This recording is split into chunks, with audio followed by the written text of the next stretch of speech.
Isang sulyap sa nakaraan. Alam mo ba na ang mga lumang mapa ng Pilipinas ay hindi lamang ordinaryong guhit ng mga isla? Ang mga ito ay nagsisilbing mga primaryang batis na nagdadala ng kwento ng ating kasaysayan. Itong lumang mapa ng Pilipinas na ito ay itinatawag na Tabula Asiae VI, isang makasaysayang mapa na nagpapakita ng bahagi ng Asya, kabilang ang Pilipinas.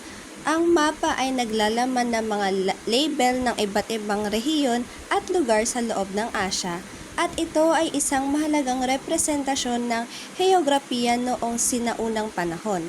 Ang ganitong uri ng mapa ay ginagamit noon upang maunawaan ang mga teritoryo at kalikasan ng ating mga rehiyon. Ang lumang mapa naman nito ay tinatawag na Chinese na ginawa ni Ludovico Giorgio.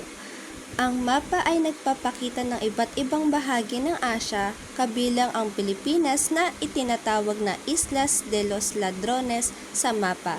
Makikita rin dito ang detalyadong ilustrasyon ng mga bundok, ilog at lungsod.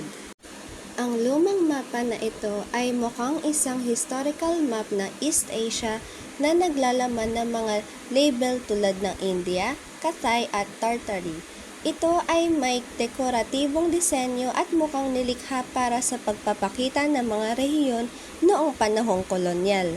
Bagamat hindi ito eksklusibong tumutukoy sa Pilipinas, maaari itong magbigay ng pananaw tungkol sa papel ng ating bansa sa rehiyonal na konteksto noong nakaraan. Ang mga lumang mapa ng Pilipinas ay maituturing na primaryang batis sapagkat ito ay mga orihinal na dokumentong ginawa noong panahon ng kanilang inilalarawan. Bilang primaryang batis, ang mga ito ay nagbibigay ng direktang ebidensya tungkol sa heograpiya, pangalan ng mga lugar, kartografiya at panlipunan at kultural na impluensya.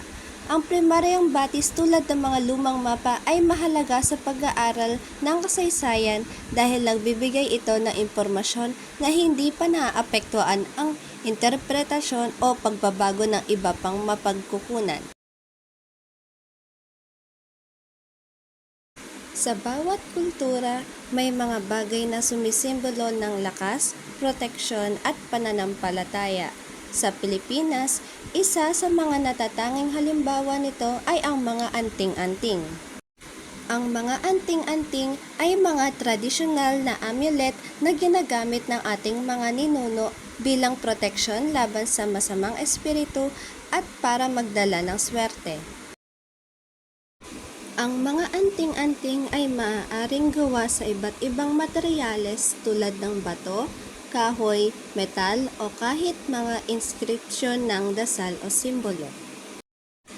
Sa larawan, makikita ang iba't ibang disenyo ng anting-anting na isinusuot ng mga manikin na may tradisyonal na kasuotan. Ang mga ito ay nagpapakita ng paniniwala sa bisa o kapangyarihan na nagmumula sa kalikasan, espiritu o relihiyosong paniniwala. Ang mga anting-anting ay mahalaga sa animistang tradisyon ng mga Pilipino kung saan naniniwala sila na ang mga espiritu ay nagbibigay ng kapangyarihan sa mga piling tao. Ang mga anting-anting ay maituturing na sekundaryang batis dahil ang mga impormasyon tungkol dito ay nagmumula sa mga pagsusuri, interpretasyon o dokumento na ginawa ng mga mananaliksik, historiador o tagapagsalaysay matapos ang orihinal na panahon kung kailan ang aktwal na ginagamit ng mga anting-anting. Ang ganitong sekundaryang batis ay mahalaga sa pag-aaral ng mas malawak na konteksto ng mga anting-anting, mula sa kanilang kahulugan hanggang sa kanilang impluwensya sa kasaysayan, relihiyon at tradisyon.